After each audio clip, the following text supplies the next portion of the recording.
ابراہیم التیمی کہتے ہیں ایک دن عمر بن خطاب رضی اللہ تعالیٰ عنہ تنہا تھے، اکیلے تھے، تو سوچ میں پڑ گئے، کسی کو بھیج کے کہا کہ ابن عباس کو بلاؤ۔ جب وہ آئے تو کہا کہ یہ امت کیسی اختلاف میں پڑے گی جبکہ اس کی کتاب ایک ہے، اس کا نبی ایک ہے اور اس کا قبلہ ایک ہے۔ کہا کہ اے امیر المؤمنین، ہمارے درمیان قرآن نازل ہوا، ہم نے اس کو پڑھا اور ہم نے اس کو جانا کہ وہ کس معاملے میں نازل ہوا ہے، کون سی آیت کس چیز کے بارے میں اتری، ہم کو معلوم ہے، اور ہمارے سامنے قرآن نازل ہوا ہے تو اس کا شان نزول اور اس کا مقام ہم جانتے ہیں کہ کون سی آیت کہاں رکھی جائے گی۔ لیکن ہمارے بعد کچھ لوگ آئیں گے، وہ قرآن پڑھیں گے لیکن انہیں معلوم نہیں ہوگا کہ کون سی آیت کس مسئلے میں نازل ہوئی ہے۔ اب ہوگا یہ کہ جب وہ جانتے نہیں ہوں گے کہ کون سی آیت کس معاملے میں ہے، ہر ایک کی اپنی ایک رائے ہو، جب ہر ایک کی رائے الگ الگ ہوگی تو آپس میں ان میں اختلاف ہوگا، اور جب آپس میں ان میں اختلاف ہوگا تو آپس میں وہ لڑ پڑیں گے، لڑائی جھگڑے تک اختلافات پہنچ جائیں گے۔ اختلاف ہوگا کیوں؟ اس لیے کہ انہیں نہیں معلوم ہوگا کہ کون سی آیت کس مسئلے میں ہے، لیکن یہ کس کو معلوم تھا؟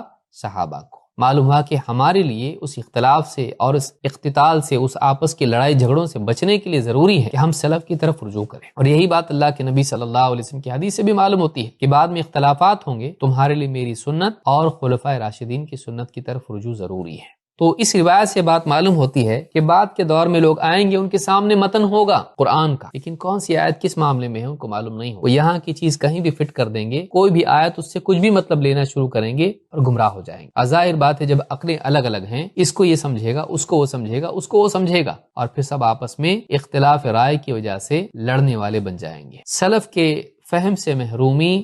ہلاکت کا سبب ہے۔